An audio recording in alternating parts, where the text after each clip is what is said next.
Hello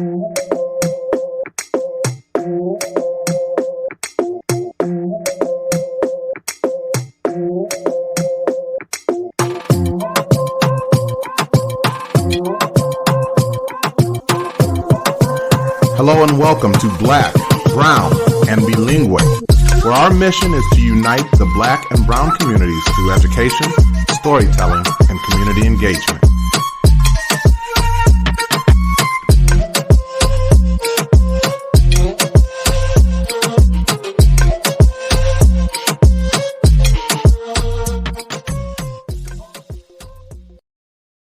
The vision of Black, Brown, and Bilingue is to be part of creating a world in which Black and Brown identities are affirmed, bilingualism and biculturalism are nurtured, and equity is the driving force behind all that we do. Thank you for joining us again today. I am Lissette Jacobson, and I am one of your hosts. And I'm Maurice McDavid. I'm your other host. We are super ecstatic to have Clement Townsend with us today. He has spent 17 years on television as a sports journalist covering the Super Bowl, the NBA All-Star Game, the CFB National Championship, and much more. He is extremely passionate about the media and has spent the last 2 years working as a consultant in various schools around Chicago, teaching a media program, having trained 500 plus students and has seen amazing results. Welcome, Clement. Thank you for having me. I appreciate it. Glad to be on. You know, I'm actually really excited for today's episode because we've had a little bit of a hiatus, and to have you be our next guest for the next episode is super exciting. In one of our previous episodes, when Maurice and I talked about the Black-Brown divide, I kind of went on a tangent and talked about exactly what you're passionate about is the media and the lack, honestly, of representation that we see for people of color. But before we jump into that, could you give us a little bit of your background? Yeah, so just a brief history about me. Certainly, growing up in Chicago, I wanted to go to the NBA, maybe like some youth that you all work with as educators. But my parents were both educators. My mother was a teacher and my father was an administrator. So as educators, they always want you to have a plan. They say, what is your plan? What are you going to do? So I figured since I wasn't going to be an athlete, I would like to stay around sports. And I decided I wanted to be in the media. But I didn't know how to do it. I had no idea how to do it, but I wanted to go to college. So I picked a college based on that major, and I ended up going to Temple University. Fantastic school. They prepared me and gave me what I needed, the information and the platform to move into television. So I started off in San Angelo, Texas. And Maurice and Lissette, I don't know if you all have ever heard of San Angelo, not San Antonio. San Angelo, Texas, small town, West Texas. So I'm from Chicago, Philadelphia. Going to San Angelo was a culture shock. Thought I would be there 1 or 2 years. I ended up being there 5 years. Wow. A lot of soul searching, a lot of faith building, a lot of questioning myself, but I decided not to quit. After 5 years, I ended up in Mobile, Alabama. I always wanted to make my parents proud, so I didn't want to quit. They're educators, and I wanted them to see me on television in Chicago. That was the dream. Went to Mobile. That's where some of the great things happened that you mentioned, going to the NBA All-Star Game, college football national championship. And I met a lot of young people that said, I want to do what you do. They wanted to figure out what was the path for them. So I always kept that in mind. They wanted to know how they could tell stories and things of that nature. And people say, Clement, you're on your way to ESPN. You can get there. You can make it. But I just wanted to make it to Chicago. So 8 years in Mobile. I spent 1 year in Virginia. And then after 14 years on television, I got the call. Somebody called me from Chicago. That was like the pinnacle for me. But unfortunately, a couple of months before I got the call in Chicago, my mom had pancreatic cancer. So it was a pretty serious bout with cancer, stage 4. She went through a procedure. So the week that I moved to Chicago, she passed away. So, it took me 14 years to get there. That was the highlight. I wanted her to see me on television. I started my job. She never got a chance to see me. But, that was a tough time in my life. But I spent 3 years on television in Chicago. And then at that time, I was laid off after 3 years. So I had been on television for 17 years, as you mentioned. But I always remember there were some young people that need to know that they can be on television, that need to know about the opportunities in media, that need to know what's possible. So it was at that time, I didn't want to move around anymore. I decided, you know what? I'm going to teach young people. I'm not going to just teach them. I'm going to train them. And that's when I went into schools with the media program, and that led me to where I am today. Following in the steps of your parents, really, as an educator now. Yeah, and I never would have thought that I would be an educator, but I guess, things come full circle, and I guess it was in me. So now, some of the things that they were doing, certainly they were in schools on a daily basis, but again, connected to students, trying to teach, trying to learn, trying to inspire. Absolutely, as you said, I'm sure that's something I got from them. Ended up making them proud because my dad is still around and sees me doing what I'm doing now. Oh, and I'm sure he's extremely proud of you. Absolutely. We are very very sorry for your loss, but I can only fathom that mom would just be absolutely ecstatic and proud of her young man. This is my first year as a principal, and I shared it with a few other folk. But when I told my mother, there's something about that. So absolutely, I'm sure she would be ecstatic. So now you mentioned that you have kind of come full circle. You're doing this education piece right now. Can you talk a little bit more about that? What's the name of your organization, and what are some things that you're doing with that?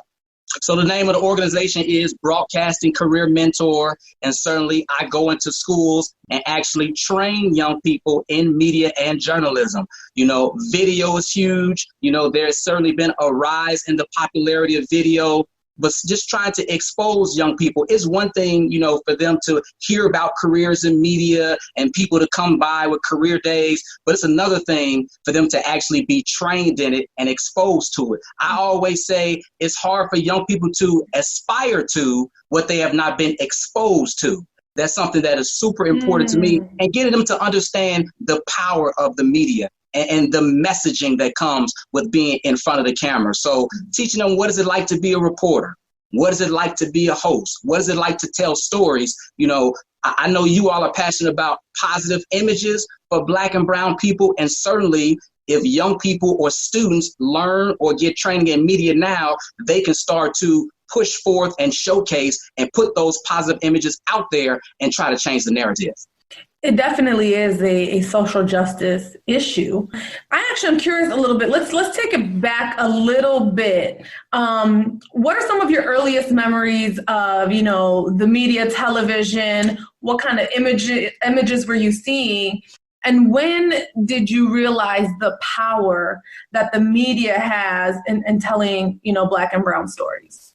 Certainly my earliest images and earliest memories were kind of watching news with my parents. I had those parents that, would watch the nightly news. That was kind of appointment viewing, that sort of thing. I think those days have gone by. You might still have some people to do it, but, certainly the younger crowd, millennials, high schoolers, teenagers, I don't think they're watching the news as much anymore. But certainly the news has always been, and I'll be frank, as you always are, negative, really. I mean, when you watch the news, to be honest with you, there's a saying in the news business that if it bleeds, it leads. So if you are looking to the news for a source of inspiration, a lot of times, that's not necessarily what you're going to find. You might find something at the end of the news, what they call a lighthearted story to send you out on a positive note. But, I always felt like my earliest memories were, negative images on the news,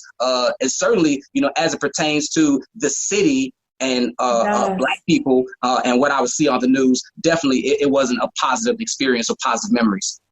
And how damaging it is, really, where, and I'm going to refer back to this Black-brown divide, where if you're not able to develop positive relationships with people who don't necessarily look like you, even though they may be your neighbors or they may live a few blocks away, and the only images you are getting about one another is, violence, crime. And so, for Latinos, there's that bias that comes at play, because if they are getting that information, it's from the news. And the news, I don't know statistically off the top of my head, but we know that majority of Black and brown stories are negative.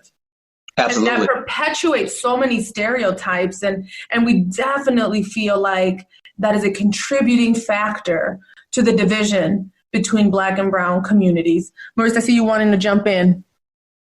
Yeah, I was just going to, as I do with all of our guests, I'm Googling you, I'm searching you up on YouTube and some of those different things. And one of the things I found was the coverage of the Chicago Elite Pro-Am.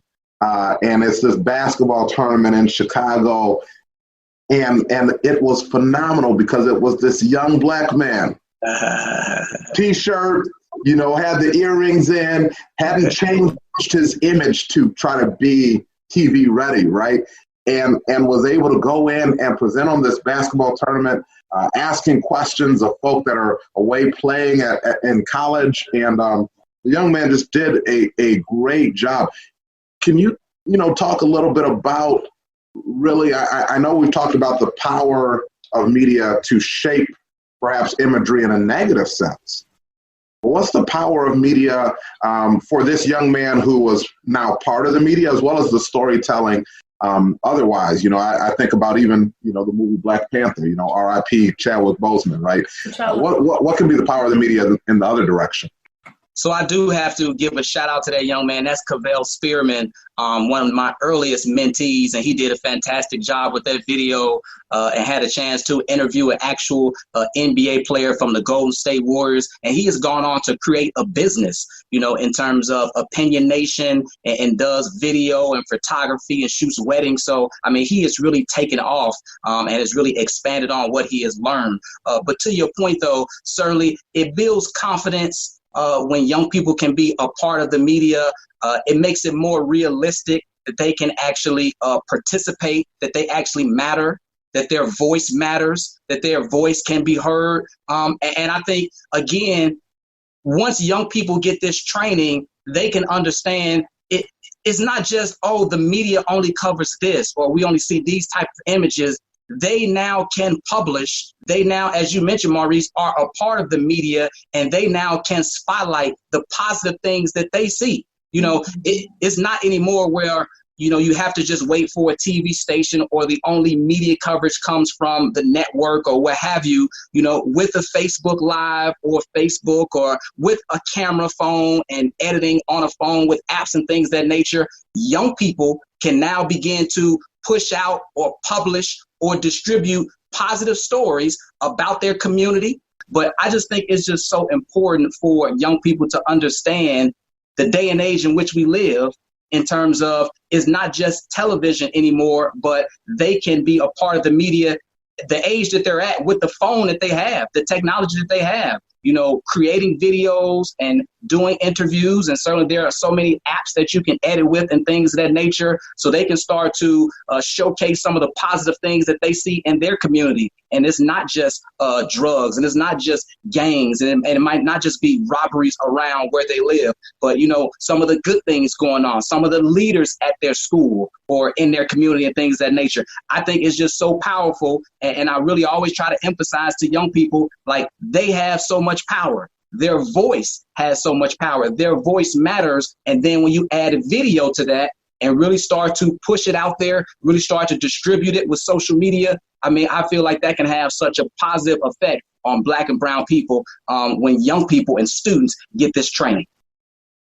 Two things that you said that just really connected. Number one, I love that you are so, you want to empower young people, because I think young people right now are going through some tough times, and they get such a bad rap. And I feel like people just talk about our youth as it's like a hopeless thing, and that, these young kids, they don't get it. But they are transforming the way in which we receive information. Absolutely. And the information, how we produce it. And two, that's why me and Maurice did this podcast, because we're trying to look around and who is covering the topics that we care about. And we were like, you know what?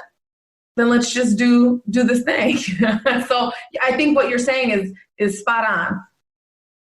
Absolutely. And when I work in schools with students, I always encourage them, what are they interested in? You know, let's be honest. Is it social injustice? Is it guns in their neighborhood? Is it violence? Is it bullying? You know, is it teen pregnancy? You know, what are the things that they are interested in to, as you mentioned, to try to empower them, to try to get them to understand that they have a voice and they can share their perspective and it's valuable, and they don't have to only receive or watch the images that are out there. They can put their own images out there. I'm so passionate about students not just being consumers, but being creators. Really trying to get them to understand. Yes. Students not just being consumers, but being creators. I know Maurice said he has a family. I'm pretty sure you're a mom as well. And I have children, and they want to watch YouTube and things of that nature. But you can create. You don't have to always just watch what people are creating and consume their content. You know, how about you now do some videos and things of that nature? So I try to get on my soapbox and emphasize that as much as I can. No, definitely. Now, could you tell us like the age ranges that you've worked with, and where do you really see that interest in being the creators? Is there like a certain age that you've seen, like is it middle school, high school, or is it even younger than that? Like can you tell us a little bit more about that, the age group that you work with? So I would say 12 to 18. I would say that's the primary age that I work with. Certainly, working with high schoolers is a tougher challenge because some teenagers aren't always as receptive. So in terms of the students in the age group that is more receptive, I would say middle schoolers. For me, I see a lot of organizations or schools that have CTE programs, and they do have some type of media training, but a lot of schools don't have the CTE and they don't have this in their school. And then middle school always seems to get left out. I don't know, I don't see a lot of middle schools that actually have this, in the curriculum. Journalism is, I'm all about journalism and all about writing, but this is 2020. And there has been just a huge rise in popularity with video. So making sure this is integrated and getting middle schools, the earlier that a young person can get exposed to this, the better off they are. They'll have a leg up and things of that nature, and they can get excited and learn and just be ahead of the game if they can learn it, in fifth grade as opposed to waiting to their sophomore year. Mm-hmm. And, Maurice and I, we were both middle school teachers at one point. Okay. And so I just love that age group. They're knuckleheads, but I love them. They're absolutely lovable. And the things that you can talk about and the things that you can do with them while still being, very moldable. Like they are much more receptive, kind of like what you said. And so if there is at any time where you really can catch them, it's at that middle school age. Yeah. So I was a middle school American history teacher, and we'd get to America in the 1960s. That was our last unit of the year, and I would have the students actually produce their own documentary. Okay. In which they would interview. One group would interview people from the 60s, another group would collect imagery from the 60s, and they each had a different topic. So they'd do pop culture in the 60s, or they'd do politics in the 60s, or they'd do the civil rights movement in the 60s. And I would sit and I'd edit it all together there for them, and then we'd have popcorn, and they'd, man, it was just huge. It was huge. And are you referring to video, Maurice? Yeah, video. Okay, yeah, no, that's cool. Fantastic. Imagine if you had them edited. Right. Yeah. That project-based learning, I think, is just so needed in terms of allowing them not necessarily to just, read about things in a textbook, but as you mentioned, to try to interview somebody or recreate things. Things come alive in that fashion with project-based learning. And I'm all about, that sort of thing. Independent thinking. I think that's huge. Mm-hmm. Do you feel that your background in journalism and your ability to speak in public spaces, I feel like those are skills that transcend journalism and just the media in general. How do you feel this would benefit young students beyond, even if they go into a career in the media or not? What are some of the benefits that you see? For sure. As you mentioned, I believe these are transferable skills. These are skills that you can use in any career field. for me, the top thing is just creativity. I'm just a huge proponent of, if you can tap into your creative side, you will have a very good chance to be successful in life because you won't feel stuck. A lot of young people, feel like they have limited options, but I just believe personally that they haven't tapped into their creative side. So when you learn how to do storytelling, and we're talking about the media, you are analyzing information. You're kind of doing interviews, as Maurice referred to in a documentary project. You're now writing things down. Hopefully you're filming and you're editing, and you're putting all these things together. And the great thing about it for me, and I think for students, is it's no right or wrong. It's how Maurice would tell a story, and how you, Lissette, would tell a story, and I would tell a story. We could all tell a story differently, but it can all be correct depending on our perspective. But it allows the student or the participant to be creative. And then aside from that, certainly the speaking skills, because when I teach storytelling, I teach narration. So many people nowadays, they do filming and they do editing, but I feel like narration and voicing things is a lost art. And if you can speak, if you can communicate, that just builds your confidence. And then if you're doing a story, that's writing as well. So writing, speaking, creativity, critical thinking goes in there as well. Like, you can use that in anything. So certainly I'm a huge fan of young people going into the media profession, but I just think, like, you all might have music at school, but everybody's not going to be a musician, but there are things that you can learn. Certainly they have, sports clubs, and everybody's not going to be a professional athlete, but you can learn teamwork and goal setting. There are things that you can learn through this program that even if you don't want to go into that field, it'll just benefit you and just help them have a better future, a brighter future, give them more options. You know what? You could tell you have, educators in your family. You come from a family of educators, because all of the interdisciplinary connections you just made, talking about the writing, the reading, like, yes, you can tell that you know what you're talking about in school curriculum. Did you pick up on that, Maurice? Absolutely. So I do want to, because I know we've got some other places we're going to head tonight, but I would be remiss if I did not take this opportunity. I'm a huge sports fan. Me too. Huge sports fan. So I'm listening to you talking about media and the power of media, and all of that is so true and it's so excellent. But can we just take a step back and just be young people for just a moment? You got to meet athletes, right? You got to meet and interact with these superstars with great, incredible athletic talent. In the middle of all of that, what are some of the lessons that you would say you pulled away from sports? And I know you said at the beginning that you wanted to be an NBA player, and let me tell you, I wanted to be an NFL star. I was sure. In 8th grade, when I was basically the same size I am right now, I was destroying kids. But as Johnny down the street, who got the D1 scholarship, put on another 5 inches and another 50 pounds, I realized I was going to sit myself at little Knox College and play some D3, D3 football, and be glad about it. But what are those lessons maybe that you have pulled from sports, lessons about people, lessons about society, and maybe even anything that you learned while covering sports as a journalist? I mean, certainly it might be conventional, and I think people hear it a lot. But it's just the truth, just the work ethic.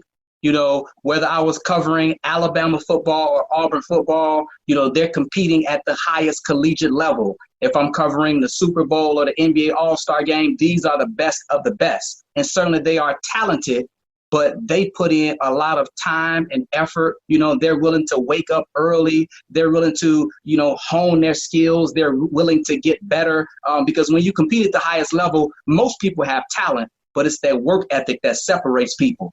Certainly when you talk about sports, teamwork is huge. And that's something that, happens in the media. To put a show on is not just a one-person type of thing, whereas I would film and edit, but then a lot of times you have a director back in the back, or sometimes you have a photographer, you do have a producer. So whereas you might see me in front of the camera, there are a lot of other people that are doing things behind the scenes, and their job is just as important. So understand the teamwork aspect and how you need everybody to make things work. And just the perseverance and things of that nature as well. Not quitting, not giving up. So many people want to maybe be a professional athlete, and then when it doesn't happen, they don't know what to do. Or so many people might want to be in a certain profession and they quit too quick. That's one thing that I really learned. Some people just quit too quick. So just making sure that you really try to persevere and be resilient. That's the story of my journey. As I mentioned to you all, being in a San Angelo for 5 years or a Mobile for 8 years, just perseverance and resilience along with that teamwork and the work ethic. That is super important for people to know, because you're right. If people don't make it and then they sit back like, what went wrong? Well, was that work ethic there? That talent might have been there, but you weren't putting in the time. And that's the stuff that you don't see. You don't see the time that these athletes are putting in, or these people in the media, how much time they're putting in. And so that's such a key thing to learn. And you know what? You just gave me a little bit of hope, because I want to be Oprah. Are you serious? Are you serious? You just gave me some hope, because I love Oprah. Oprah, if you ever listen, can I just come have tea in your garden? Anyway, I do. I want to be the Latina Oprah. Okay. Listen, I have a friend, and I'm not going to try to name drop and do all that, but I have a friend who I just took a picture of and posted on social media. I went to high school with this young lady, and we were not super close, and I'm not going to pretend like we're super close right now, but a young Black woman on ABC News who because we had the same high school counselor, I know her journey. And so, Clement, to hear you talk about going here, and I didn't really, you didn't plan on being in San Angelo, right? But you're building, and as that next door opens up. And so now this young woman was on election night. Yes. And I'm watching this young woman who I went to high school with, who that's her right there, Janae Norman, for ABC News. She's on Good Morning America sometimes. And, awesome. And Robin Roberts, commented and about her curls, and then there was this whole movement and everything. But just knowing her journey and knowing, what it took for her to get there, I think that's a completely valid point, and I think really something that we have to be sure is explicitly a part of our instruction, right? And whatever you're teaching, you could be the classroom teacher, making sure that work ethic is explicitly a part of what we do, I think is incredibly important. Mm-hmm. So I want to change gears here just a little bit. Here we go. Yeah, exactly. Yeah. Here we go again. It's like I'm on a roller coaster. Where are we going? See, now we got to edit this out. Lissette. Now you don't mess with this is what we do. Yeah, exactly. So here's what I really want to know. Why didn't Trump win Arizona? No, I'm just kidding.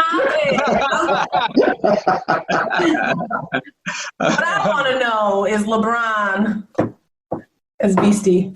That's your question? Just LeBron, question mark. Tell us about him. No, go ahead. I wanted to talk about women in sports. Okay, well, then let's come back to that, because I was going to go ahead. I, too, I was such a tomboy growing up, and I love football, and I still have a pretty good arm. And I just remember feeling really devastated when I realized, girls really don't play football. And, I know we have, I don't know what that league is. WNBA? Yeah, but for football, isn't there but the girls are dressed a little. Oh, yeah. I'm not sure what that league is. Exactly. But I remember being so devastated, this is it. Why are you laughing, Maurice? We were talking about that other league that will continue to remain nameless. That's what I'm saying. Yes. And I just remember, truth be told, I was devastated, like, oh, I can't play football as I get older, you know? And even just seeing, because I love the NFL, I love football. And I mean, women are either on the sidelines cheering, or there's just not a big presence. And then you really get into that intersectionality, and you definitely don't see Latinas reporting on sports. So why do you think that is, and how can we make that shift? Who's that young lady, too, that coach? Wasn't there a female coach for the 49ers, I believe? She was on a couple of commercials. What was the name, Maurice? I don't remember her name. I saw her in a couple of commercials. I know. I remember just being like, man, I should have just pursued and had that perseverance. And like, but, you know, at that time, it was never... I never thought that would be an option, which again speaks to the importance of the work that you're doing. And if you can't see yourself, if you don't see it in the media, then you can't aspire to that. So I literally could not aspire to that because I never saw it. Right. So to your point, I think one of the ways to change that is, you know, to really just start to emphasize this in the school. I think I mentioned it before, like certainly there is journalism and there is English, but to let young people know, hey, there are career options and this is something that you can do. This is something that's available because like a young person might watch a video or watch television, but it still might not click that I could be the person in front of the camera. You know, for some people, that might be a natural thought, but unless an adult or someone else tells them like, hey, that could be you, you know, they may never even think about that sort of thing. So I really think it comes from, as you said, at a young age, as we've discussed in middle school, letting them know it's possible, but also having classes, having training, having curriculum where they're actually doing it. And again, if they do it, then maybe they might be more open to pursuing it, or they might find that they're good at it. You know, you never know what you're good at if you've never tried it before. And even if it's not in front of, certainly there are a lot of other gatekeepers in the media in terms of who decides what stories get on. Certainly I was in front of the camera and we're talking about, and you see people in front of the camera, but there are gatekeepers in terms of producers who say, hey, we're going to tell this story. We're going to cover this story. This is what we're going to talk about first. This is what's going to get a lion's share of the time. We're going to spend a lot of time on this too. So they don't just necessarily have to be in front of the camera. They can be one of those gatekeepers in terms of a producer or someone who really is a decision maker in terms of what gets on air and how much time is spent on that topic. That is so key. Absolutely. Yeah. I think that ability to do it. By the way, the coach's name is Katie Sowers. Okay. Katie Sowers, and she is an assistant offensive coach for the San Francisco 49ers. I just remember seeing it on the Windows commercials, talking about, game breakers. By the way, Windows, if y'all want to sponsor us, hey, we out here, you know what I'm saying? Because hey, we need sponsors. So you went from being in the media, covering sports, to now owning your own company. And there's something about that entrepreneurial spirit there. And again, that's where I wanted to go here. I just want to know what was that? What was that decision-making process to say, I'm going to do for self. I'm going to start my own company. And because I think oftentimes people are paralyzed by fear about, what if it doesn't work out? What if financially, how am I going to make this work? Right. So can you talk a little bit about that entrepreneurship and that piece of it? Because it's awesome that you have had that opportunity to work with somebody else. Speak to that entrepreneurship, please. So I guess one of the things when I was telling my story and it came to what happened in Chicago with the cutbacks, I had been on television for 17 years and I'm from Chicago and I have a family. And at that time, I wasn't going to move anymore. And I've had some I have an entrepreneurial bug. I guess I would put it like that. And when you get to a certain point in life, you kind of figure out what brings you joy. What do you want to do? And for me, that is working with students, working with youth. Throughout my TV career, I volunteer with big brothers and big sisters and just always had that passion for young people. So what brings you joy? And then where can you add value? And, my media experience, my television experience, I just see that need. I see that void in education and the school system. And again, I just believe the media is so powerful. And nowadays with technology, it's just a difference. And I'm sure the same thing for you all. When I was in middle school, like there was no camera phones, there was no internet. So, a young person couldn't distribute and publish, the way that they can now. Now with the technology, just the doors and the distribution is just so wide open. But back to the entrepreneurial part, it was just those two things. What do I enjoy doing? Where can I add value? And certainly, I think you mentioned, Lissette, just some type of hesitancies and things of that nature. And I think a lot of people, if you listen to them about entrepreneurship, they have fear. They don't always feel confident. But my, motto is always just do it afraid. That's my motto. You just do it afraid. Like sometimes I wonder, will this work? How will this work? Fearful of the outcomes, but just have to do it afraid. And that's how I just keep going day after day and just knowing you're doing the right thing. Knowing that your steps are ordered. I know Maurice talks about his faith, and I won't go on a tangent there, but just knowing that you're in the right place, you're making a difference, making an impact. I mean, he mentioned or showed the guy Cavell. When I see young people grabbing onto this type of thing, I know that it's making an impact, and there are more people out there that I can help. I feel like I am so blessed to be able to do this podcast because I get to talk with great people like you. And there are times where I'm listening and I'm just like, my whole mind just shifted because of just that one little expression. Do it afraid. Do it afraid. Like, yeah, you're afraid. Do it anyways. Do it while you're afraid. And that is it's again, so timely right now, right? Right. It is so timely, I think, with a lot of the things that we've got going on too, Maurice, professionally. Clement, your words really are timely. Like, yes, do it afraid. And you know what, Maurice? I think we just found a guest co-host for when you're sick or something. And I because he can be the black and I can be the brown. And are you bilingüe, by the way? Tú hablas español porque si no, no puedes hacerlo. I said, see, he has me there. He has me there. I was about to say, we just found a guest host for when you're out. On his episode, just cross out the... Un pequeño. That's all I have. Here we go. Yo te pequeño está bien. Excellent. Well, Clement, one of the things that we do to end every episode is we ask our host, if there is one, we ask our guest, we're the hosts.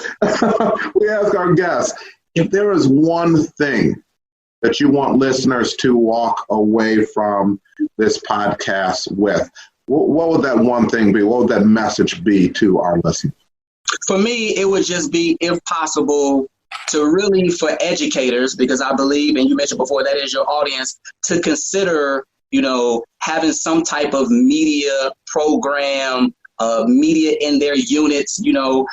Every school might not be able to have a full-fledged TV production, class or facility, but just even with things that they can do with their camera phone, things they can do with video, maybe even with their Chromebook, just allowing young people, as I said it before and it bears repeating, to get exposed to this. Because it's hard for young people to aspire to what they're not exposed to. So allowing them to get that exposure, I know they get exposure in writing and things of that nature, but that video component, because certainly, whether it's Facebook Live or Instagram Live, YouTube, video isn't going anywhere. The video will continue to be prevalent in our society and in our world. So allowing young people to get that training so they know what to do, not just necessarily vlogs and walking down the street, but making an impact, changing the message, telling stories. I would just like to encourage educators to kind of look into that and seeing how that can be implemented, because I believe that will have a huge impact